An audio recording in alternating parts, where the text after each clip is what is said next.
StarCast is proudly sponsored by DoghouseSystems.com. If you use the code StarCast or Biscuit at checkout, you will get double memory on your next Doghouse system. And also tweakedaudio.com. Go to tweakedaudio.com for high-performance noise-reducing earbuds. Use our code StarCast and get 30% off plus free shipping on your entire order. And finally, SC2quoteoftheday.com. Daily quotes from the Starcraft 2 community. The site may suck, but the quotes are sick. And make sure to go check out their t-shirts in their new store. Once again, that's SC2quoteoftheday.com, and we thank them for their support. Sponsor an episode of StarCast at thestarcast.com.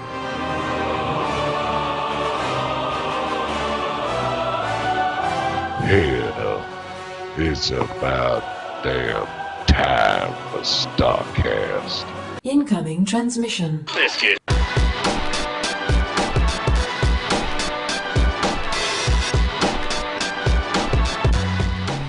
Welcome back, everyone, to the 157th episode of StarCast, the StarCraft podcast. I'm Garrett Weinzierl, and no, I'm not dead, and with me, as always, is Kyle Fergusson. Kyle, dude, it is good to be back. It is good to be back. Super excited. We missed out on a week, and man, things move so fast in StarCraft right now. They do in terms of esports, but it was funny putting together today's notes and looking across. I'm like, nothing super crazy has happened. No, it was interesting because... sorry, go ahead. Oh, when we left off 2 weeks ago with episode 156, we were talking some crazy things. I mean, there was all the talk about maybe a possible Hellbat nerf coming in and changes with the game with Void Rays and Widow Mines. And then we had that Banshee reduced cloak cost thing. And then they're like, more Prisms and nothing else. I was expecting more. Yeah, agreed. It's a little... When I finally was able to leave my bed or couch, just spent the last week on the bed or laying in a reclined position, trying to cling on to life. When I finally got to leave that, I'm like, all right, I'm going to catch myself up on the StarCraft news I missed, because apparently I forget I have a smartphone and then I can read these things while laying down. I don't know. Dude, your brain doesn't work when you're sick. I mean, that's when you're watching like Ninja Turtles reruns and crap. Exactly. It's funny you mentioned that, because I forgot. I made a tweet. I was like, what do you do when you're sick? I'm watching Serenity for the 100th time. And one dude's just like, why are you watching Home Story Cup? I'm just like, dude, I'm sick. Also, if I watched tournaments every time there was a major tournament on, I would never see anything else ever. Yeah. It would be pointless. At this point, you could certainly go through your entire day not watching anything else. I mean, I make it through my entire day listening to... GOM TV. Mm-hmm. I mean, with 2 days a week right now, that can kill almost all four right there. Then yep. Friday's free. Mm-hmm. Pretty much, and it's ridiculous. So, yeah, I was really sick, really freaking sick. I had no idea. So you got like a throat infection, yep. But you don't have your tonsils, and I had no idea that's what tonsils actually did, is they help fight infection. Neither did I. I didn't know what they were for at all. I mean, I got like wisdom teeth, or not colons, what's the appendix? Like liver. These are the kind of things you'll lose with your tonsils. Oh, you don't usually lose your liver. No, I had it removed when I was really young, so obviously I didn't have a lot of say in the matter or a lot of questions. It was just like, okay, I get to eat ice cream, yay! But which is what I sounded like when I was 7 years old. But yeah, I was talking to the doctor. I'm just, because this happens to me once or twice a year. I'll get a throat, like a bacterial infection in my throat. It's awful. And it's like, oh yeah, well if you don't have your tonsils, you're more susceptible to that. But if they took your tonsils, it means that your tonsils are probably not doing their job very well. So, yeah, alas, I guess it's something I'm just going to have to live with, and it sucks. But, hey, one more day of antibiotics. Nice. Well, congratulations. Be sure to get yourself some nice yogurt when you're done. Yeah, I've been eating it during. Not a lot, though. Just a little bit here and there. Damn, those things. Some of that cultured yogurt, get you nice and healthy again. But, so, no video gaming for you over the sick age? I played a little bit of Last of Us while I was on the couch, and promptly made me feel worse. So I played maybe 2 hours total over the entire course of me being sick. The game's a little hard for a sick man. Yeah, yeah. A little Animal Crossing as well. I got Animal Crossing for the 3DS, which is... if you created the exact opposite of StarCraft, I think it would be Animal Crossing. Like, I don't know, man. That is the most relaxing game I have ever played. Oh, that sounds like a nice reclined position sort of thing. Yeah, yeah. Turn the 3D off, though. Makes you super nauseous if you're sick.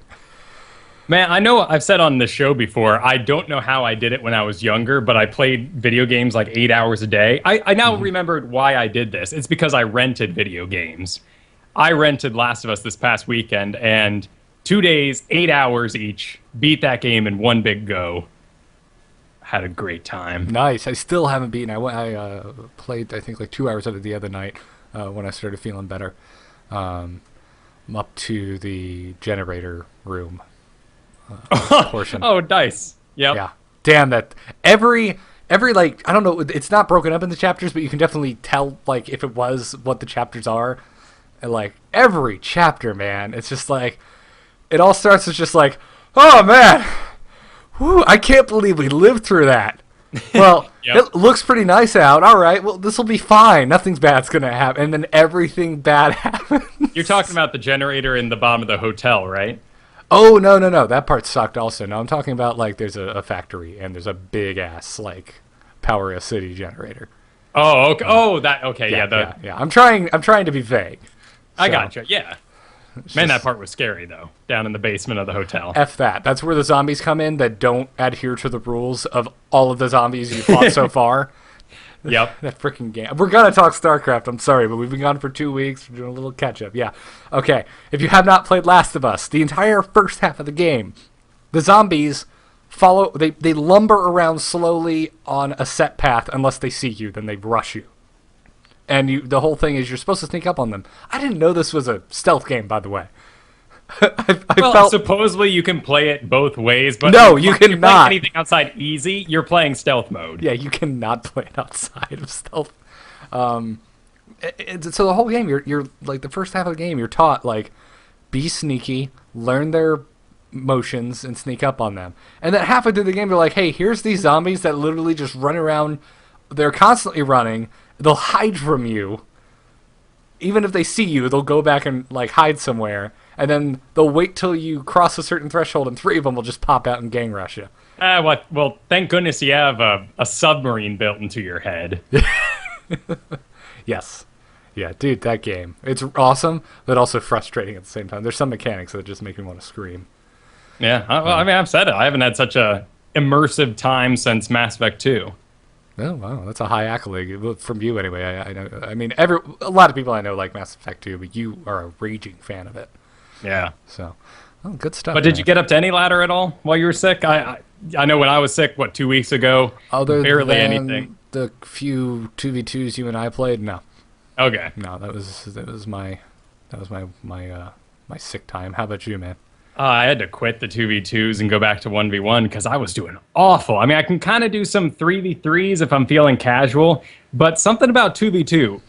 It's really that I need roaches to be good in 2v2 because you never know when something big's going to come, particularly, all together, the team. And so you got to spawn a lot immediately or you get yelled at by your teammate. Well, that's not how 1v1 works. You scout, you see it coming. And so I've just been crap at 1v1 because of these 2v2s. That's funny. I always do Ling Muta in 2v2s and keep I keep an insurance Baneling nest. That's a good plan. And I get speed just in case because I always know worst case scenario I can spawn a butt ton of Lings for mass them in the Banelings and roll forward because I find that the majority of all the rush builds in team games can be countered by an obscene amount of Banelings. Yeah, that's pretty true. And then if they don't rush you, you have Speedling Muta, which is a great combo for a lot of things. So. Oh, there's right now with drops and everything else and Hellbats and tanks, and there's really no reason not to get Mutas, and that's what I've found recently is going Mutas, then into Swarm Hosts is what I'm really digging. It's about time. How many games of you making nothing but Swarm Hosts and me yelling, dude, why don't you have at least 8 Mutas? Well, take? Yeah, well, in 2v2, it's a little different. You can't really win positional battles ever with Swarm Hosts. Because, well, they can come from two sides with two different Dude, players. they can come from 8 sides. All the sides. All the sides. Yeah, good stuff. So, like you mentioned earlier, the Warp Prism buff went live, which is it's funny because, like you were saying, our last show we were talking about all of the musings of David Kim on the official forums and the status or the situation report and everything that You mean the near truths? the near The exactly. soon to be actual. Right, exactly. And so much crazy shit was coming out of David Kim's head, all of it incredibly interesting. And the only thing that makes it to the live game is the safest thing ever. Just like the Warp Prism buff. Yeah. It's like, okay. All right. I'm really surprised we didn't see the nerf of the Hellbat. I'm surprised too, because I actually saw a change in that. I saw Hellbats moving with armies this week, not just in drops. And I got completely schooled by it. Hellbat tank, like it's a thing that can happen. Oh, yeah. Yeah. And then the Banshee, I'm just so excited. I really want that change to go live. I know it's a buff to Terran, but damn it, I just want to see some more strategies happening. I mean, I'm already kind of getting the detection early on for Widow Mines and everything else. An earlier Banshee isn't going to hurt me that much. 20 seconds earlier, okay, maybe even earlier because of the reduced cost if they go with that. But man, like the idea, once again, like the Hellions pulling up front, defending the front, then they run away, and then the Banshees come in, and then later on, Hellbats actually come back instead of just Hellbats from the get-go. I mean, I feel like when I'm watching esports right now, I'll look away for 2 seconds, I'll like doodle on a piece of paper, and boom, Hellbat drops are happening. I'm like, what? I thought this thing just started. Didn't they just intro the players and we're already being dropped? Yeah, true, but calm down, rewind your brain to Wings of Liberty. It is more entertaining. It is more exciting. Yeah. It's true. And for the most part, the players, the really good players, I mean, your innovations, your flashes, etc., the ones that are shining, I mean, the gap in skill is really starting to show now. Yeah, well, did you read the... Well, I read the transcript anyway. I haven't had a chance to catch the show, but Live on 3 interviewed Flash this past week. Yeah, all I took from that was why? What were you getting at? Oh, just because you brought the skill gap and how he was saying that with the game being more casual and things like automatic worker splits, that it's harder for pro players to differentiate themselves from normal fans. That's odd. I didn't hear that quote now. Well, though, I mean, the whole idea that you could be that much better than someone. I mean, the skill gap was stupid huge in Brood War. Now you can kind of get away with some things. Yeah, but also the mechanics of the game were kind of bad. They were incredibly limited by the technology of the time. I mean, Yeah, the no, control groups were tiny. That's like comparing remote control car racing to like wheelie stick. Right. So yeah, I don't know. I hate to disagree with someone who is obviously way more knowledgeable about this subject than me, but I don't agree with that. But I think you were about to bring up the other big quote that's been circulated, which is tanks should have their supply costs reduced by 1. Yeah, bringing them from 3 to 2. Insane. I'd love to see it. Bring it on. Sure, I bet you would. But living in a world where roaches and tanks are the same supply count Well, messes with my head. As much as I would love to see this change. Yeah, well, I mean, roaches, that is the trade-off with them, and they're really cheap, but it's that supply cost. That's the thing that kind of evens them out. Right. So it's not an exact one-to-one. I mean, what I'm thinking more is like the number of Widow Mines I see now make that tanks. Yeah. Yeah, Flaming the Chat Room makes a good point, though, saying that that's a little out of context. He also mentioned, nerfing bio to balance this out. Sure, and a lot of people are feeling that mech is a little weak at the moment. That's kind of been the musings of Terran players for a while now. Yeah, well, they just want to go mech every single game. But It's true. I mean, the factory's being used for widow mines, which really work best in a bio army at the moment. I mean, we really haven't seen anyone who's used a mech army with widow mines quite like you do with a bunch of Marines tricking people running back. I mean, you can't trick anyone with static siege tanks laying there with widow mines under them. I have, but lower league. Yeah, sure. I mean, like, surround the tanks. Like, I'm not even gonna scan or check. No, man, I love doing that. It's great. But yeah, Sure. I'm not a pro player, so it's fun stuff. But yeah, I guess we'll skip ahead a little bit too. The other cool thing that came up out of Flash's interview on Live on 3 is that he and his team KT Rolster are now going to be streaming on Twitch TV. Yes. This is exciting.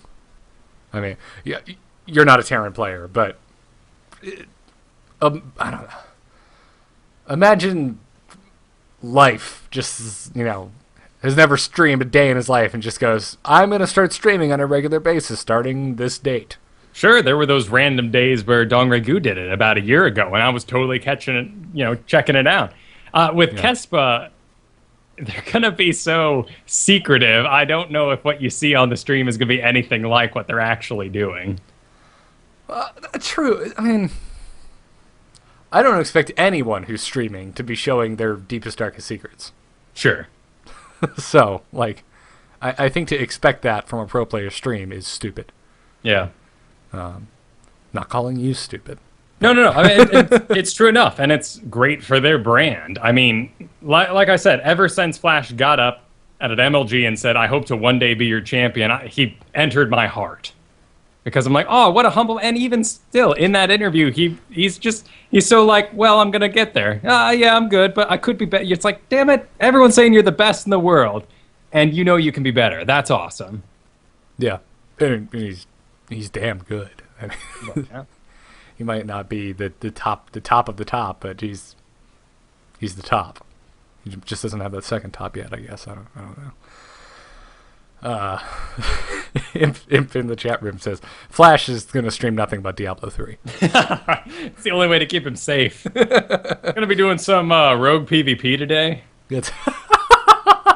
And he said, of course, you're going to play like speed metal in the background and make a compilation YouTube video, and when you get the crit, you have to put it into slow motion.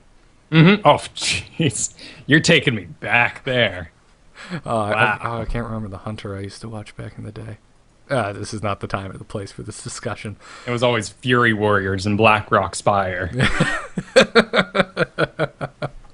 Ooh, now you're taking me back. Good stuff, man. Good stuff. But yeah, this is really cool, and they're also now sponsored by Razer, and it's good stuff. I'm looking forward to watching.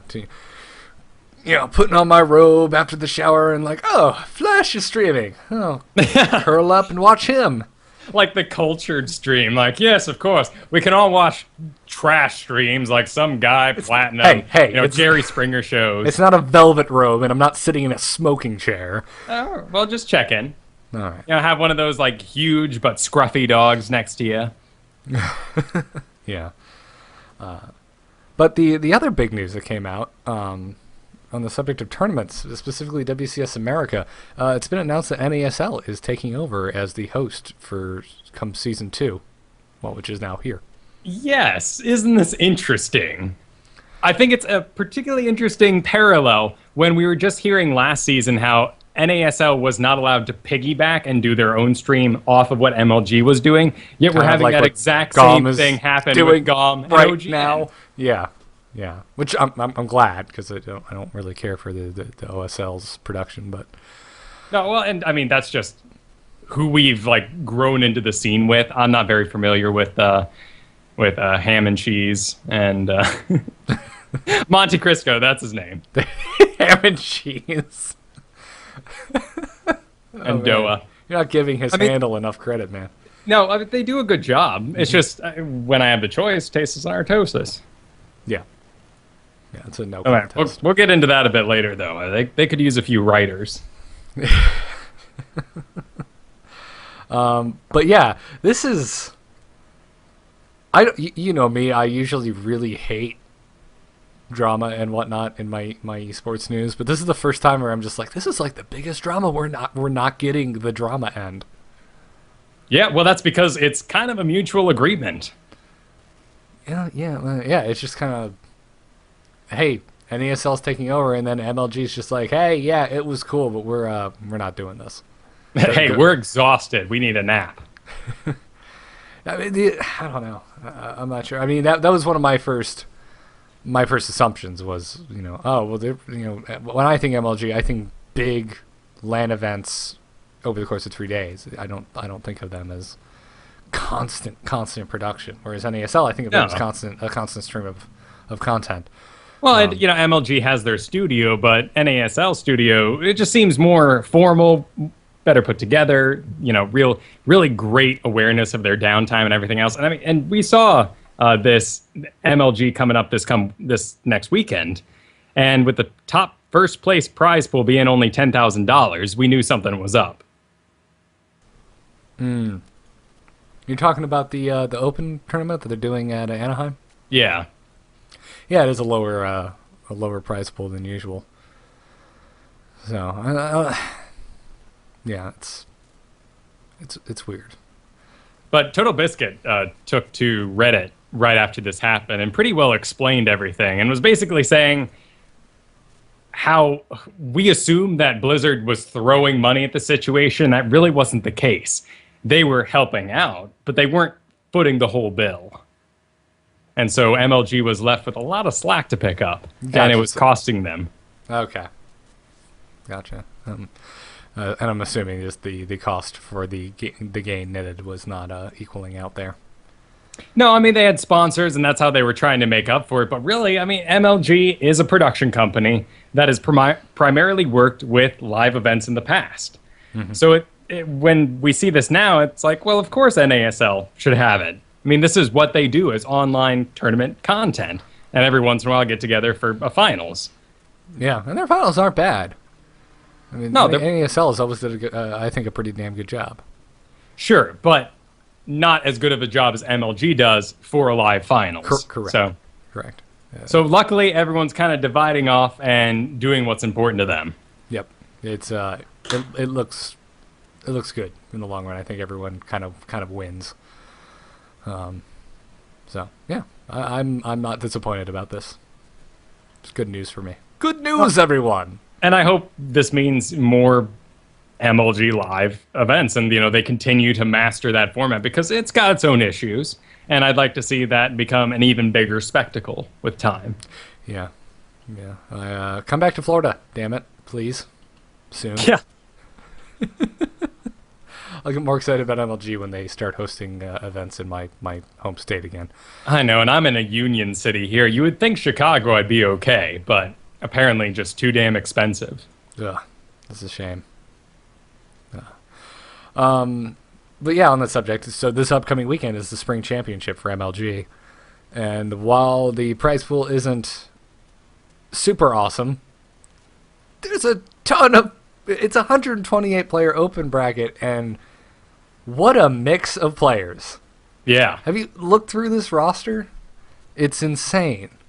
It's impressive. I feel like a lot of this is fan service, which is great. I mean, MLG is where you can go and meet these people often, and there's not too much on the line. It'd be a great chance for them to hang out and kind of get what we've been missing with the WCS going, where I feel like everything is behind that velvet rope now. And everyone has a security guard. Oh, yeah. Yeah, well, a lot of it, especially for WCS America, is they're not live events. This is all just happening online. So right. So to get back to that, I mean, we got a lot of people in this. Which, by the way, can I tease you a little bit? They're behind velvet ropes, when in reality, they're in a one-bedroom apartment, probably in their boxers. Yeah, well, at home, sure. And, they probably have to go, scrounge around for breakfast and then hang out too late at night and get into the hotel at 2 a.m. and have to go have a vending machine feast downstairs. I don't, over-imagine them or anything. Yeah, let's be realistic here, Kyle. Come on. Obviously, the Premier League guys, a lot of them are in team houses and whatnot. But, yeah, I mean, this lineup is... I'm having like esports nostalgia. Like it feels like early Wings of Liberty days again. So a lot of the names in here. I mean, I was looking through it today. I'm just like, I haven't really taken a close look at this, and I'm reading through. I'm like, let's look at the Protoss. Oh wow, Noni's playing. I haven't seen him play anything in a while. In Control is playing. I can't believe this. Yeah, he's not hosting. I know. I'm stoked. I hope he does well. I by no means expect him to win. But I'm stoked to see him playing again. Obviously, I'm excited for like Grubby, Polt's playing. I'm always like Polt, Thorzane, LZ Gamer's playing, Suppy, Sasquatch, Vibe. I think that's it, right? There's no one else of importance other than J-Dong. Just J-Dong. Just a few Kawaii Rice, Illusion, Cats. It's really international, and I'm impressed with how late this was announced and how many people they actually have showing up. Also with the prize pool. But you do have some WCS points on the line here. You do. There is going to be WCS points, and you don't have as many horrifyingly like talented Koreans playing. So you're going to get a lot more Canadian and North American players. Hopefully. I could see Yu-Gi-Oh! Schooling everyone. Oh, yeah. I'm not saying there aren't. There's still a ton. There's still a ton of Koreans in here, but you're not looking at like the most recent GSL champion or anything. Sure, you're not staring at the wall of yin yangs. Yeah, exactly. So, this is cool. This is what I've always liked about MLG because for the longest time, every time an MLG, that would be the tournament besides GSL where I would get really excited about it. And I'm really excited about this. I'm totally going to go out like I always do. I'm going to go buy a case of beer, get it in the fridge, hook my computer up to my big screen TV, and I'm going to get ready for a weekend of marathoning awesome games. Yeah. So it's good stuff because you get to see the players who we as Americans are just like, yeah, woo, go in Control. Then he gets, schooled and you're just like, oh, but it was still cool to see him play. Right, there's a lot to root for in MLGs. Yeah, exactly. So I'm excited. I feel like it's been a while, and it has since we've had an MLG. So yeah, looking forward to this. So good stuff, man. Anyone you're rooting for? You're kind of pulling for the weekend? Oh man, it's tough. I like a lot of people here. Of course I lean immediately towards people who have come on the show, but the storyline of LZ Gamer, now teamless, going up and just schooling ass, I would love that. Oh, dude, I'd kill to see him do really well. I think Suppy is so good, and I think with this roster, he has a real chance to make it. So yeah, I'm going to be watching him very closely. We have good chances, the foreigners. Yeah, it's good stuff. A good weekend for esports. You wanted to talk about this. Sasquatch from Team Complexity, who we've had on the show before, awesome guy, recently made a post about the common misconceptions of the pro scene. Yeah, so these are all going to be negative statements, but he put together an article on their website at Complexity, basically, getting rid of some of the rumors that may be out there. So one is that teammates always practice together, when in fact, they really don't. Most of them in team houses do their own thing. Oh, all right. In fact, we learned with the Live on 3 interview with Flash that it's really only the KESPA teams that have the finances and organization to have full-on daily schedules. The rest of them are just kind of, do what you want. Practice how you wish. Okay. And then, people will... they'll come together and make little teams to practice, but according to Sasquatch here, those rarely last more than a month or up to whatever event they're really grinding for. Okay, well, that makes sense. I mean, if it's as kind of open as he's saying, it would make sense that unofficial groups that are formed fall apart. Yeah. I mean, it happens in life. How hard is it to keep your D&D group together, Kyle? Well, it's been 8 months since we played, so yes. Oh, wow. I didn't know it'd been that long since it fell apart. Okay. Yeah, I've been busy. Yeah. I haven't had time to write up any campaigns or anything. Yeah, it's a pain. But what were some of the other highlights that you took from this? Another rumor was a big name sponsor equates to a large amount of support. And other than a name kind of going on a jersey and some money floating around the management, they don't really throw gear at you. You may have a keyboard given to you, a mouse, or a headset, depending on who your sponsor is, but rarely are you ever actually required to wear those items. So people, that's why you often see them wearing them on stream or using their keyboard when on camera. But really, when you get to a tournament, you're using what's comfortable for you. Okay. So no one is actually saying, no, you must use that Razer thing or you don't get to play. Gotcha. See, I'm a little surprised at that, actually. I thought this meant, like, money and stuff, because, like, I never assumed, like, if Intel is your sponsor that you're making buku bucks. I never related those two in my head. So this wasn't a huge deal to me, but, I don't know. I mean, the only one I can think of where I think this is true is SteelSeries. It seems like whoever is sponsored by SteelSeries, that's all I freaking see from that team. Yeah, SteelSeries is awful aggressive, though. They are, and they make good stuff, too, so. Yeah. Well, and I mean, we've had Kim Ram on the show here, and he's passionate about what he does.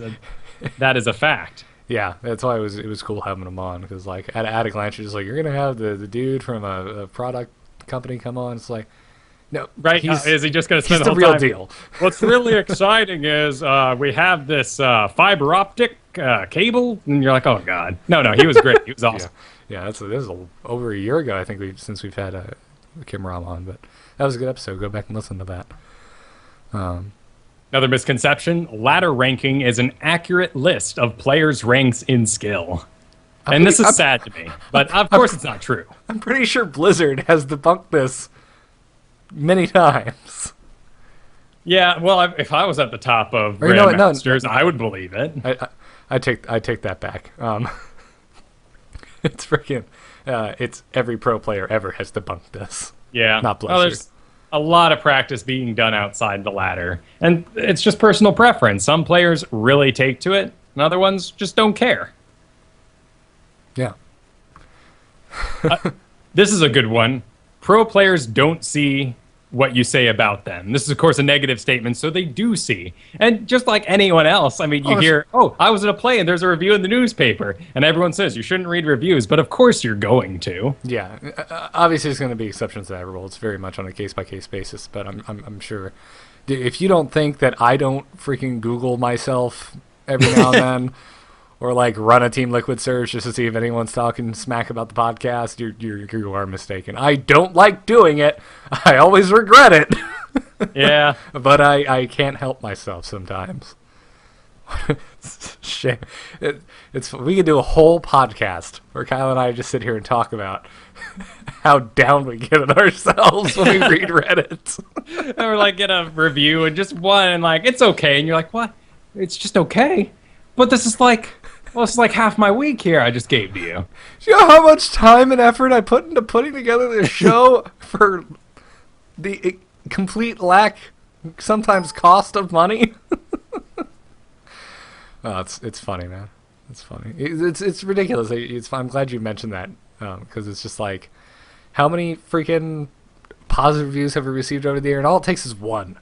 Mm-hmm. One bad review. And you're just like, oh my God, why? I'm going to stop. I give up. Why am I doing this? Right, and I mean, people always talk about getting a thick skin with time, which we have, and I'm sure a lot of pro players, I mean, they have to adapt to that. And it's just part of the internet. So those were the highlights from Sasquatch's little post. Yeah. By the way, go back into really old episodes, and you'll see me on a personal vendetta to attack every poor review we got on the show, viciously on the show. It's fun. Oh, the early days of podcasting. We should have whoever that guy is that's currently marathoning every episode we've ever done. If you're listening, let me know if I'm as angry in the past as I think I was. Hey, you learn a lot with time. I mean, it really, if you're gonna do something and you really are passionate about it, you probably shouldn't look it up beforehand. Or you shouldn't type into Google, blankety blank, can I make money? Like, just stop. There's going to be 100 people posting why you shouldn't, why the market is oversaturated. Just do it and have fun and keep at it. Oh, yeah, there's a really popular article that came out this week making the circulation in my group of friends about why you should never go to art school. And it's written by this artist who's very successful, went to art school, has had no problem making money. And he's like, I would never put myself in that much debt. And it's very well written, and it's hard not to agree with it, but I'm just like, no. Right? Like, I got the same thing with, like, successful actors. They're like, you should really find, like, a good, like, a fallback, because you're going to be doing that for about 4 years. I was poor, I was doing the starving artist thing as well. Well, yeah, so am I. That's why, because I believe in it, and that's why I'm pursuing this. Like, you just can't tell people that. Everyone I know who's doing really well, that's my age, got out of college with no debt by some form or fashion, and so yeah, I don't know. It's sure, tough. We're also like pursuing creative things, the arts. I mean, it's a little bit of a barrier to entry, right? As far as that goes, I mean, we are wicked young still, so it's sad that there's such a misconception throughout the internet and throughout people that once school is over, either high school, if that's how as far as you went, or college, that you don't get to learn anything else. All the skills you've got, those are what you get a job with for the rest of your life. Yeah, that is the biggest lie. No, yeah, of course you can sit down and learn something new. Yeah, that's fine. We've gotten horrendously off topic, but I do one more thing. Speak for yourself on us being ridiculously young, because I was just told by my doctor that I should probably start working out. So I feel old. But you made that effort. I have started working out, yeah. Obviously. Yeah, you've been going for like two weeks strong. Yeah, except for this past week where I've been ill. Well, then that's the hard part is getting going once you've stopped for a bit. Yeah. But that's why I do that sort of thing. Like, if I'm up to something, I don't tell anyone for a solid month, just to make sure, like, I don't get any eyebrows raised my way. Yeah. Yeah, exactly. Chat room, you're not old, you're just fat. You are correct, sir. Thank you. Thank you very much. I don't know, to wrap up that little rant, there are no absolutes. Everyone's life is this weird, custom-tailored experience. One dude says never go to school, the other dude says it was the best thing that happened to him. There you go.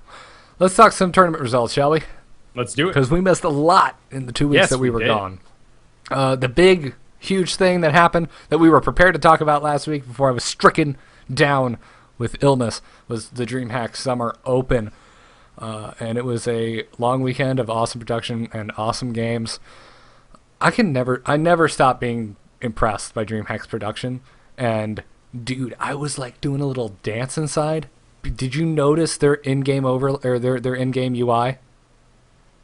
What about it? I mean, it's that been it's a week and a half. 1,000 times better than the piece of crap that they're using everywhere else. All right, to catch you up briefly on both this show and This Week in Blizz, I think I've spent a total of maybe 10 episodes viciously attacking the new UI that everyone's using, GSL and whatnot. I don't like it. With the bare space in the middle, which I do like, you can see more, but everything's just like floating and nothing's anchored properly. Like the timer's just kind of hanging out. I agree. It looks like someone just installed bongos for the first time in World of Warcraft. Yes, exactly. That's exactly what I was thinking. And when I saw this, I was like, dude, this is like the first time you ever installed an add-on to an MMO, and you just left it. And DreamHack, their UI is very similar, but they made so many nice little changes that are so much better. And it looks professional, and looks like something that would be shown on a professional sport. You don't go watch a football game, and there's not just like random information hanging out. There's a bunch of random information, but it's very nicely presented. So I'm stoked. I love their UI. It's great. More tournaments need to use that. I love all the in-game progress icons that show up on DreamHack setup. I don't know why other tournaments don't have this, where like larva's morphing and you can see the icon of what's coming out of that larva. I love it. Oh, right. Yeah, okay. I know exactly what. I think back in DreamHack Winter, I came to you. That was open. Yeah, this past year. It was, When was that? It was early this year. I know what you're talking about. Right. Oh, in April. In April. Yeah, I came to you and I was like, dude, you could see like the Zerglings with the Mutalisks and they were coming. And you're like, oh, I didn't notice that, but I know exactly what you're talking about now. This time I'm watching, I'm just like, this has been around since winter. Why isn't anyone else using this? This makes the most sense ever, right? You can see what a building's actually chewing on. Yeah, it's awesome. The observer doesn't have to click on every little thing for you to get information. It's awesome. So good on them. Freaking bang up job, DreamHack. Like, I don't know, train more people and hire them out to all the other tournaments. I don't know. Figure it out. That's not going to happen. We know there's more than enough industry secrets and competition going on between the production companies we do have. Yeah, well, DreamHack's winning by a landslide victory. Well, and we can hope with MLG getting refocused that they can start winning again as well. Mm-hmm. Their production's never been particularly awful. No, but I do feel like they've been overtaxed. Yeah. I always the downside to MLG has always been for me. It's like there's so much downtime with MLG games, and I love paying for it and not having commercials, but then I just get to stare at a crowd for 20 minutes. Yeah. But then you don't have to see, 100 ads for Dr. Pepper? The same ad over and over again, yes. Yeah, that's nice. Can't wait until the internet grows up out of that. Yeah. I mean, I hate car ads, so I'm not looking forward to that age. Because that's going to come, and then there's going to be Jeep ads everywhere, and they're going to be driving through mud and loading up giant logs in the back like you do every day. You're a man, dude. Don't you want a manly car that, even though you don't do these things on a daily basis, at least gives you the option of doing manly activities? Right? And I want it to look like you can see the inside of the car, but you can't see who the driver is. And the license plates are sprayed to match the paint job of the car. No, I would actually take one of those F-150 built tough sort of kind of thing going on, driving through the mud, over we're here in South America, the twistiest road, bumpiest, and we're going to try out the new, oh, wow, look at those handles. And there's one on GOM TV playing right now that's it's fast, super fast, wicked fast. I'm like, it doesn't matter. Their main advertising ploy is how fast the car goes. But we have laws to stop you from going so fast. You don't need a car that's fast. Yeah, you do. They're very fun. Well, yeah. As someone who has owned a Mustang, they're fun as hell. You're missing the point. For that, there are, but at least when I lived in LA and had the Mustang, there were many instances where it's I need to get up to speed very quickly to merge on the traffic, and it was a lot of fun and awesome to have that. Well, I'm sure in an actual muscle car, it feels a little better, unlike, driving a Feather down the road like my Subaru that was about to flip over any moment at 100. Yeah, that being said, I now own a Prius. It is not exciting at all, but holy crap, am I saving money. So, back to the subject of DreamHack. I don't know how we got so far off. Production commercials, and we ended on cars. Stardust won from Team My Insanity, to which I immediately went, who is this guy? Team what? And who? I've never heard of this team, never heard of this player. Yeah, he won DreamHack Summer, as I do when I am not familiar with the player. I went and looked him up and did some digging, and of course, he is from South Korea. Yes, but on a Switzerland team. Yes, yeah. My Insanity is a team based out of Switzerland. He originally played for Team Light before they disbanded. Obviously, I guess you couldn't play for them after they disbanded. Right.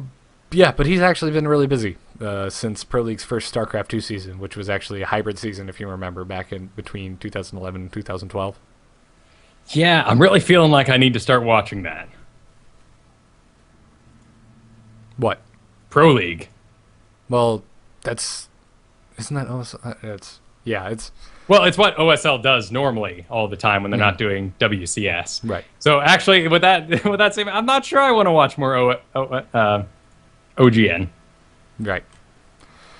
But that's what I keep hearing this week is, well, if you were to watch Pro League, you'd know who they are. I'm like, but there's all these amazing people coming out of this. Right, exactly. And this wasn't even the first time he's beaten Jaedong. He beat him previously in the 2012 OSL Ketsba preliminaries. So that was cool. And the team My Insanity actually got its start as a Counter-Strike source team. Yeah. So that was neat. So there it is. But for me, TLO, dude, was the star of this tournament. I was just getting to get my fanboy on. I was loving this, loving every minute, man. I mean, he placed first in the first group stage. He placed first in the second group stage in his group. He was, and then what was he in the third group stage? He was second place. But Harston took first place. So again, I was just like, all my fan pistons were firing on all cylinders. I'm like, oh yeah, TLO's doing super well. Oh, he didn't win first in his third group, but it was Harston, yay! But TLO still moves on. And I mean, he made it all the way to round of 8. And by the way, did you see his Burrowed Banelings against Squirtle?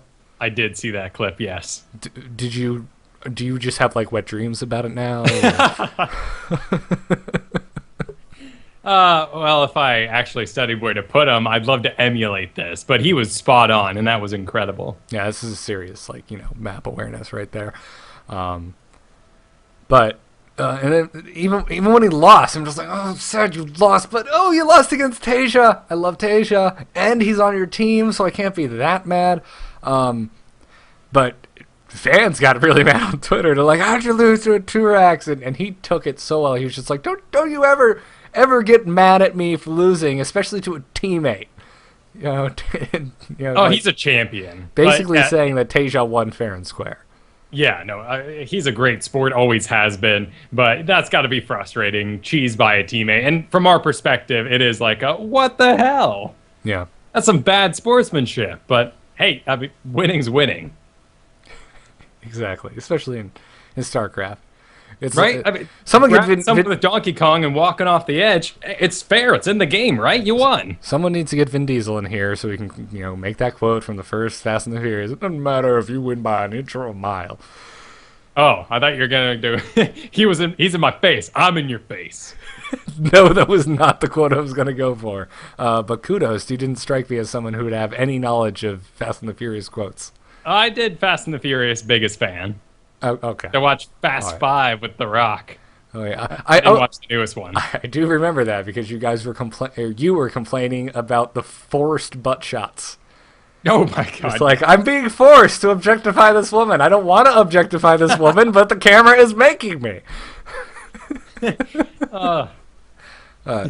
Biggest fan podcast, people. If you don't listen to it, you're missing out on an amazing dose of hilarity in your week. So yeah, that's all I have to say about my experience with watching DreamHack. So go TLO, man. He's doing well. Glad to see him back in full form. While I was sick, I missed the entire round of 32 for the season 2 of WCS Korea. Well, that's no good. No. So sad. Did you get to watch any of it? No, I didn't watch a single damn thing. Oh, man. I did what I do when I miss games, and I just read Wikipedia like a sports section. So, okay, well, then let me ask this. From your perspective then, since you were reading about it, were you seeing a lot of hate for this best-of-1 format? I was seriously just reading raw results. Okay. But you know that I'm not a huge fan of best-of-1s, but I'm also like, I'm torn, because one of my biggest things right now is there's too much crap to watch, and it takes too long to watch it. I love GSL. I love it so much. But you can lose an entire day trying to go through one group. Because it's best of 3. As a result, the games are phenomenal. I mean, you're going to get amazing games. At the same time, I don't completely hate best of 1s because at least it's something that you can get through quickly. But there's not much story to it. It's like if someone 6 pulls and wins, that's it. They move on. And it's like, well, who cares? There's no second game to be like, okay, well, now I know that he's a cheesy bastard, and I can react as such. But I don't know. I think a lot is lost. A lot of the beauty of StarCraft is more than a best-of-1 format. I will say there's more strategy to approaching it with the best of 3, best of 5 sort of format, and what kind of builds you bring to it. It's more interesting, particularly when you have the same sort of Code S format where they know who they're going to be playing in advance, but you can't really plan that much when it is just a best of 1. But as a Zerg man, let me just say I had the time of my life this week because Zerg ZVZ was awesome. Like the best thing I've ever seen.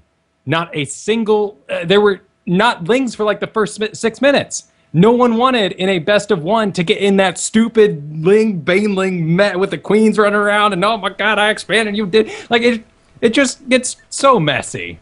And every single ZVZ feels the same. And by some random happenstance, sometimes a baneling detonates just right and you get a normal game after that. But in this, people were so afraid to get involved in that knife fight that we had full-blown, like 15-minute, 30-minute ZVZs. Swarm hosts were in this week, and it was awesome. Yeah. Kelsey in the chat room makes a good point. You know that he's been surprised by this one that since it's a best of one, you get these high levels of tension almost every game. Yeah, there's a lot at stake. I mean, you do it is double elimination, so you do go down to a losers match, and then you can work your way back out. Mm-hmm. But at the same time, I mean, 2 mistakes and it's over. I mean, all that work you put into getting out of Code A, doing up and downs, or however you decide to get there. If this is your first time in Code S, I feel so bad for some of these people because you finally get there and best of one is your format. You couldn't have gone through the Code A. This isn't technically Code S though, Kyle. This is the Premier League. Sure, it was joint when GOM was the one hosting it. So this isn't technically Code S. I don't believe that this is affecting your Code S standing.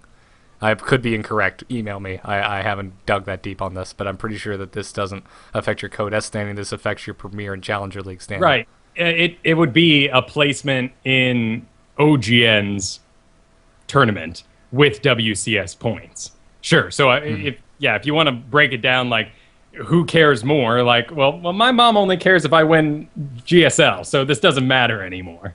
But still, it'd still be really disappointing. Yeah. Basically, there's pros and cons to best of one. My personal opinion, I think, and the reason I love the GSL more than any other tournament is I think with that format, with the basically, to boil it down, the more preparation that goes into the times before the games, I think you get better games. GSL is awesome because you have each player has like a week between games. Yeah. They know who they're going to play. They study up, and then you get multiple games against that player. Well, and that's why big live events like MLG DreamHack can sometimes just be a crapshoot because these guys might be exhausted and they're just going to throw, their bread and butter at one another for 7 matches. Right, but you also, I mean, it's like I said, there's good things about every tournament format, I think. Because you get really cool storylines from MLG, and it's a completely different skill set. The guys that are really good and have that stamina to play 50 games in a day, they're the ones that rise to the top. Yeah, no, it is completely different. I really enjoyed it this week. Of course, it's not going to be best of one moving forward. As we get into the round of 16, it's going to go back to a best of 3. But they were basically plowing through these. They had 8 players playing a day with double elimination. So it took about the same amount of time as a normal GSL. But, you had the GSL piggybacking onto the OGN stream. And well, first of all, props to Tasteless and Artosis for being as professional as they could be, because OGN was dropping a lot. They had a lot of connection issues, just a lot of downtime in between. I mean, that's why I was joking that they need some writers, because at the beginning, it's always, how you doing, Artosis? Oh, I'm doing great. And he's like super stoked. But then like come hour 4, he's like, we don't have any, how you doing, Artie? And he's like, I just can't keep going. I'm doing okay. Did you finish? How you doing? How far are you on Game of Thrones, Artosis? Right. Yeah. And the plugs. If you're actually listening to every single word said, or and I like making sure I check the beginning and endings of games for the player interviews and the actual lead up, so I know who it is, and some of those factoids get laid on me. But man, getting told I need to go tweet right now when this was shown, Korean time, and this doesn't matter to me anymore, is a little infuriating. Yeah. And then they had a DJ, and then they were doing the tweets on screen. They're clearly struggling a little bit to figure out what to do with an English-only stream and what we want after the fact. Clearly, showing tweets happening live during the Korean time is not what us Americans want. No. But we want DJs. Right? And I'd love to be there. I mean, they showed the crowd at some points, particularly when Artosis was streaming alone 2 weeks, or casting alone 2 weeks ago. And there were 6 people. And they're always like, guys, come down. I'm like, well, if I could, I'd be there. Like, the idea that this thing happens like 8 p.m. to 10 p.m., that's awesome. Of course I'd go hang out. That'd be like my high school haunt. Yeah, dude. I mean, I'd be there every damn night. My girlfriend would hate me. Yeah, you wouldn't come home. It's probably a good thing I don't live in South Korea. Right? Because you probably go, and then it's 10 o'clock, and then you'd go to a bar, and then you'd be home at 1. It wouldn't work out so hot. Yeah. That'd be a good time. But this past week, I met a player, and my heart was filled with joy and immediately broken. Savage, I fell in love with you. This was awesome. He played some wicked games, loving the Swarm hosts. So this is a guy I'm definitely going to be watching in the future. Sadly, did not make it into the round of 16. Oh, damn. Well, he was in Innovations Group. True enough. Have you looked at the groups for round of 16, by the way? I have not yet. Look at it. Click this here. Yeah, just scroll down a little bit. Look at that real quick. Could they not have mixed some of the Zergs from Group A into Group B? What is this? I know this is random, but this is... Like, this... Would it kill you to do a little divine intervention here? Yeah, just, mess with it a little bit, like mulligan. Let's look at this real quick. Yeah, Group A, 3 Zergs, 1 Protoss. Group B, 4 Terran. 4 Terran. 4 Terran in Group B. Why you do this? I don't know. Like, It's if killing me anything, inside. we have only 4 Protoss. I mean, I know this is random, but... yeah, we wouldn't have any PvPs, but... Share the load. Yeah, it's a little ridiculous. Poor birding. Sulky symbol. Yeah, I don't know. I think I'll do. I think Sulky and Parting are going to be the 2 making it out of that group. But, I don't know. Sue's really freaking good, too. Yeah.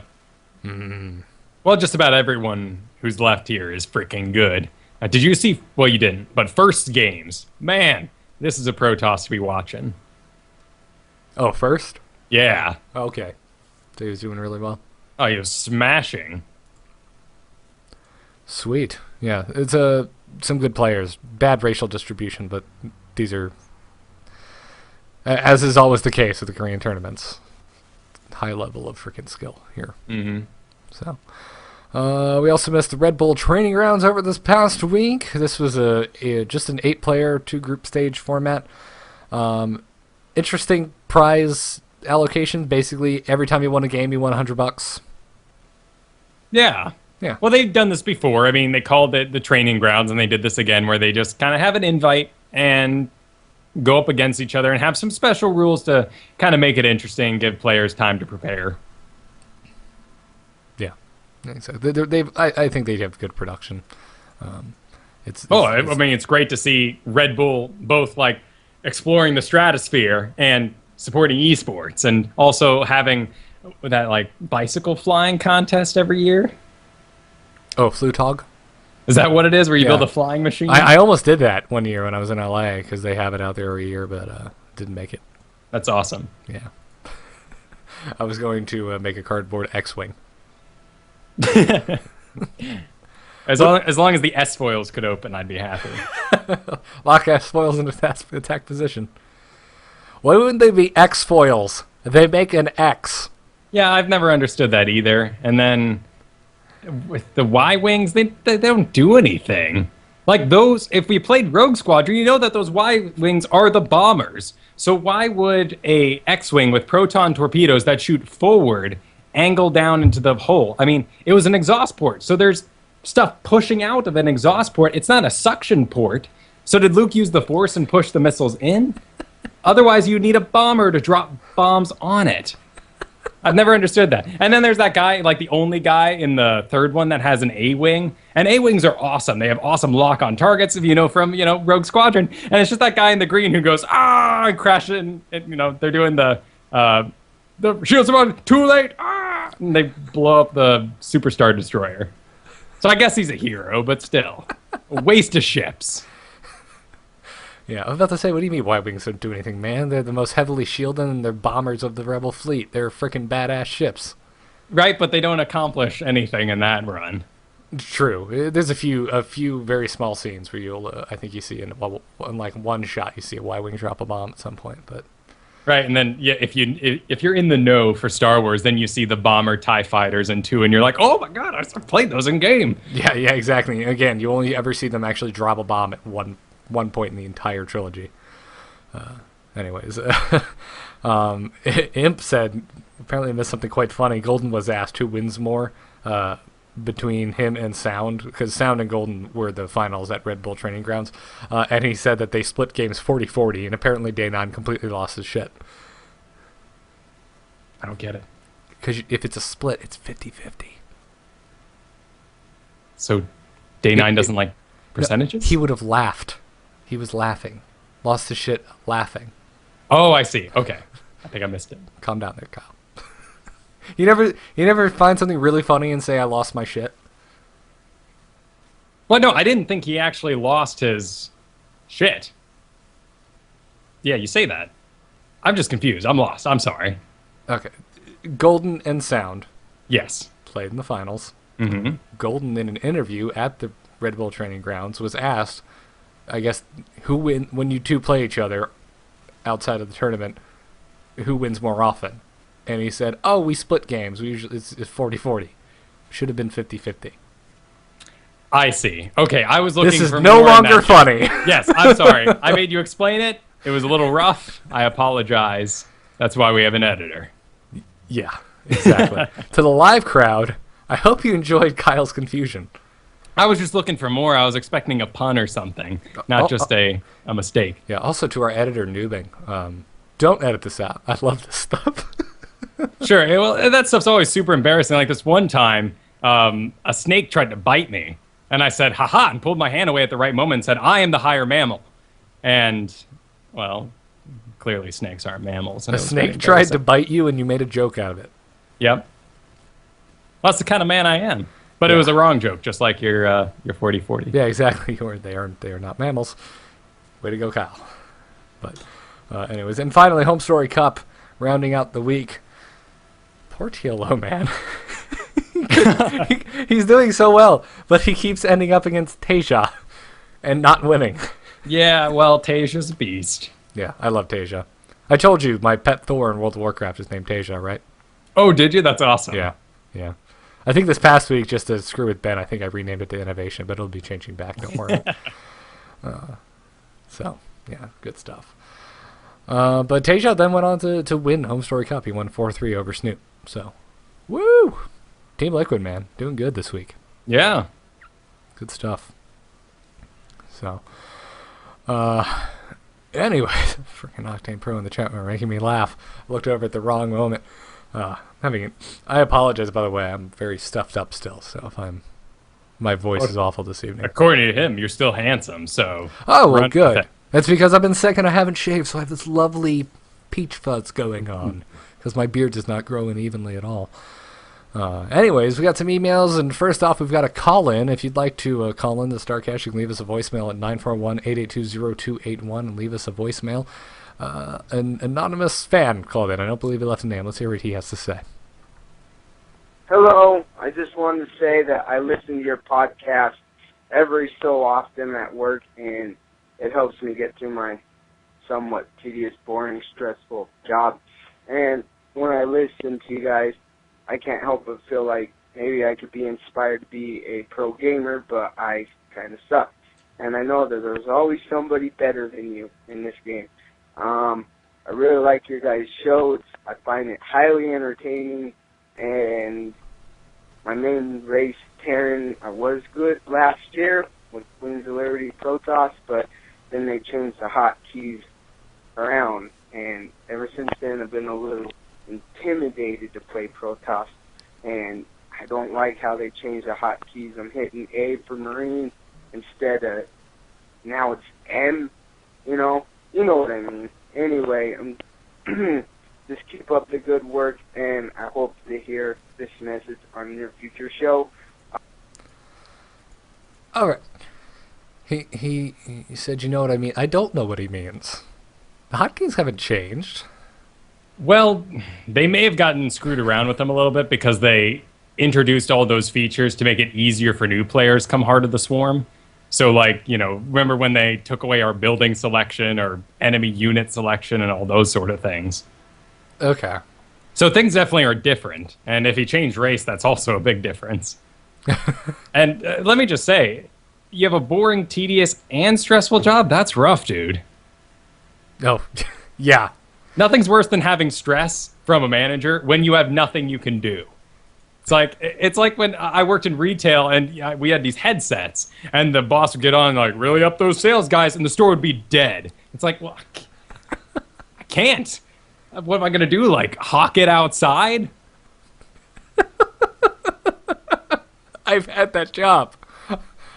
I know that feeling, Kyle. Yeah.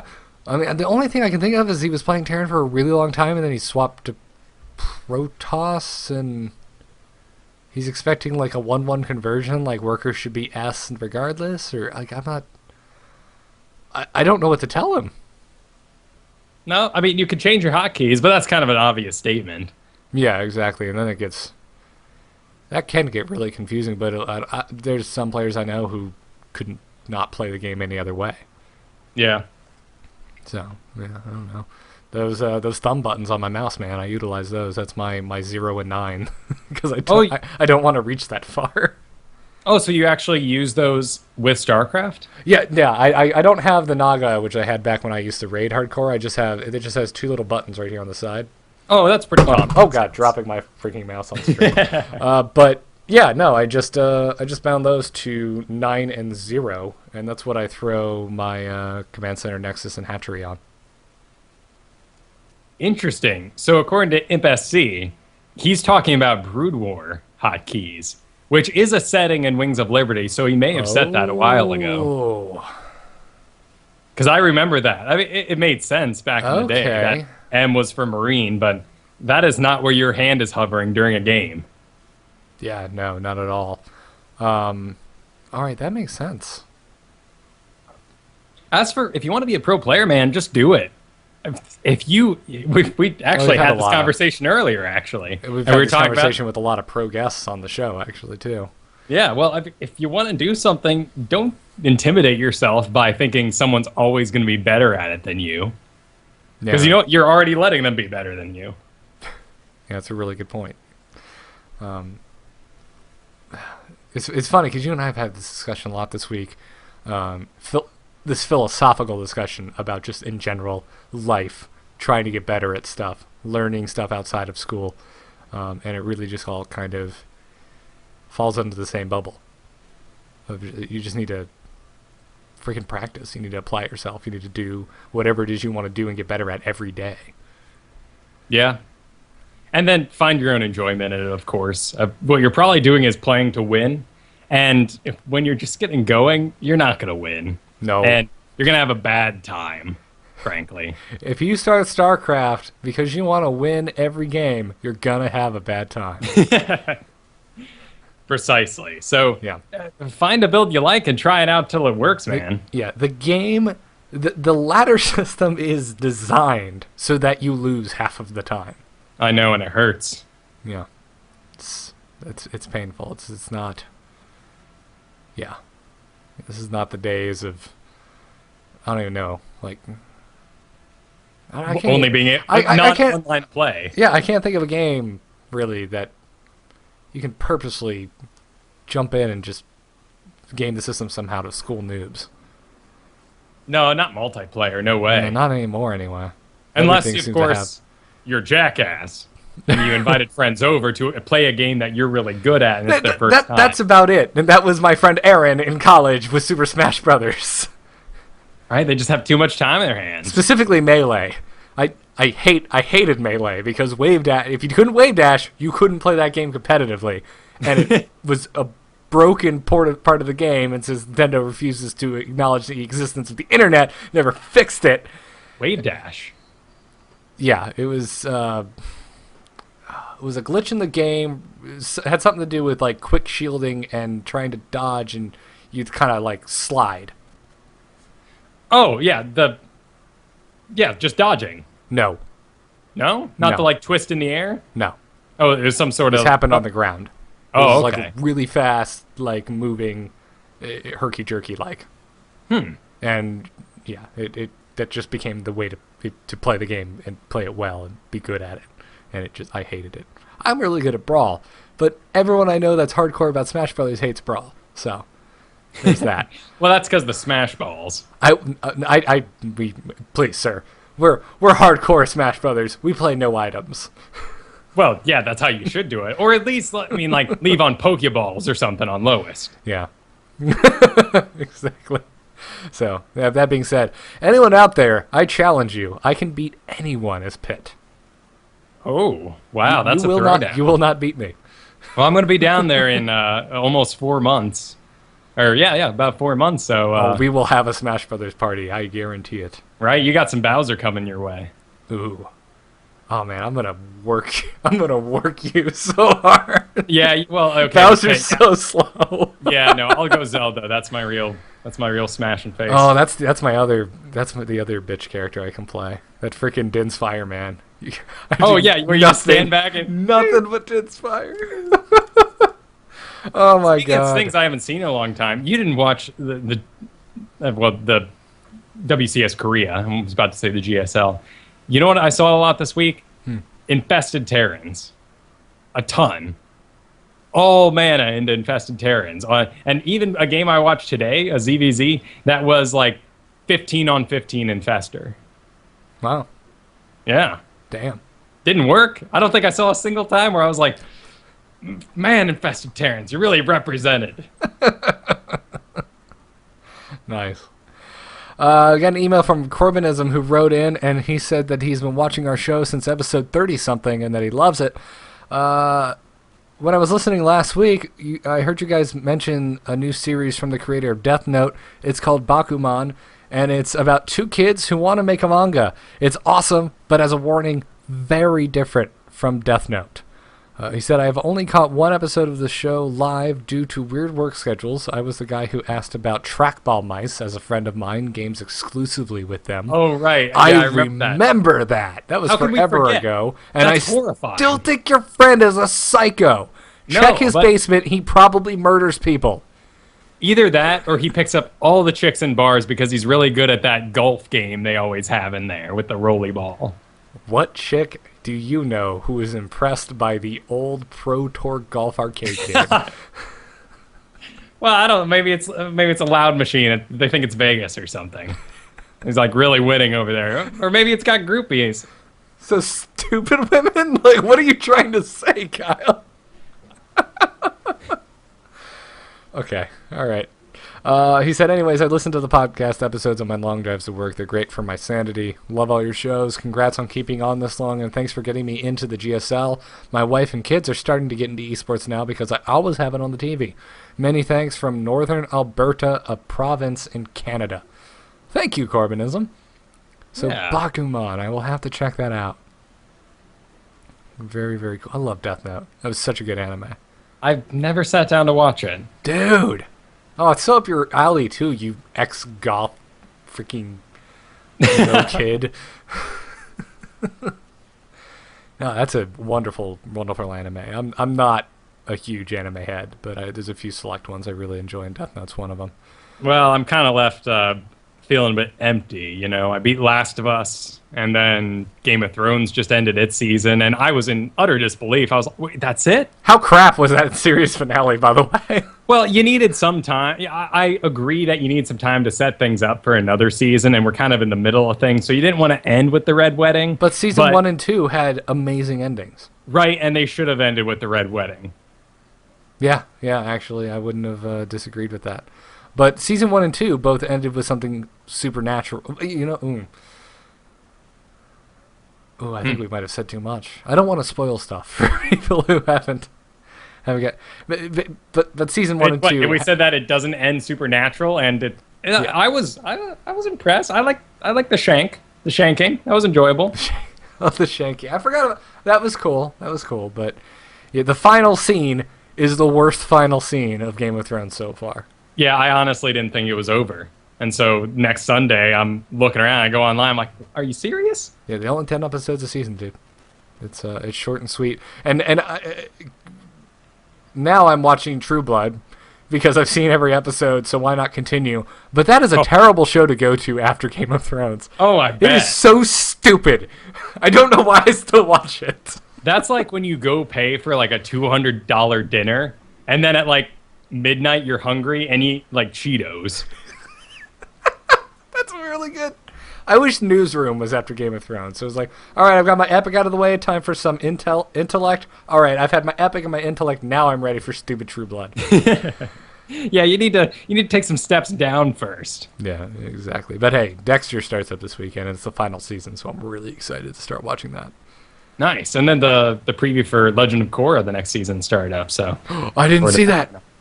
Yeah. I know what I'm looking up after this. Some bastard got me hard this morning. Someone made a very convincing fake trailer for the 50th anniversary Doctor Who episode that's coming out in November. Oh, I hate those. Where we're going to have David Tennant return as the 10th Doctor. Those have only gotten more difficult to figure out as there's been better quality video games. Because like, is this a movie? Or is this a video? Did you just take clips from Metal?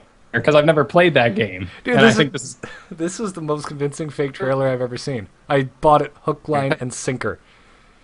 So, whoever made that, BBC should hire you, and you're a bastard. So, thanks for that. Chat room's asking, have we watched House of Cards with Kevin Spacey? Yes. Didn't like it at first. It was like a slow burn. Now I need more. I need it. It ended on such a bullshit cliffhanger. Yeah. At first you're like, whoa, breaking the fourth wall there, Spacey, talking right to me. But you just eat it up. And he's captivating. No, I really enjoyed it. Yeah. I don't like anyone. I hate every single person in this show, but I find it incredibly interesting. Yeah. Wade Wilson in the chat room is asking if we talked about Twitch being bad lately. What exactly do you mean? I know they've been having a lot of issues with the chat room, but it seems to be working fine tonight. Was there something specific I missed, Mr. Wade Wilson? Yeah, I mean, I definitely had a lot of issues, and then they had the backup crash or something. We had to change the password. Yeah, and the chat rooms haven't been working. Okay. Yeah, okay, yeah, they had the break. I did not hear about the Xbox thing at all. No.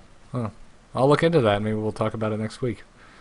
You know what else I'm excited for, mainly because of Game of Thrones being really good, is Dragon Age Inquisition. Because you know those nerds have been watching Game of Thrones, so that's going to be stakes high. Yeah, that's a good point, and there just hasn't been a good Game of Thrones game, so bring it on. Bring it back, BioWare. Yeah. Kelsey here in the chat room asked, MLG this weekend is going to have a lot of StarCraft personalities rather than top pro players. What do you think the result of this will be with regards to the community and overall viewer numbers? It's a temporary thing. What do you mean? Well, because they just got rid of WCS. I mean, they've been working their butts off. Oh, yeah, but that wasn't his question. How do you think this weekend will perform? Oh, well, that's what I'm saying is... Okay, well, then to give a prediction, I think it'll be decent. I don't think it'll blow anyone away, but come next MLG, I'm expecting bigger things because they've dropped the baggage. Oh, yeah, and also now that they have League of Legends, they don't really need the StarCraft to pull as much weight. Yeah. You know my opinion. But... Well, sure, that's also true. It's not the game for us, but it is one of their biggest games. Right. I'm sure MLG, the tournament as a whole is going to do wonderful. I wouldn't be surprised if it was its largest yet in terms of views. I think StarCraft is going to see the significant drop-off. Right, and that's going to be pretty awkward, I think, because we've been doing pretty decent at MLGs in the past, owning them over the past 2 years, and then League of Legends kind of snuck up on us. Mm-hmm. And now they're not the same game, though. No, not at all. I mean, one's team and one's 1v1. I mean, it's already divided there, outside of how the fan base interacts with their players and the game itself. Yeah. It's apples and oranges, man. It's like, well, they're both on PCs, and that's where the similarities end. Right.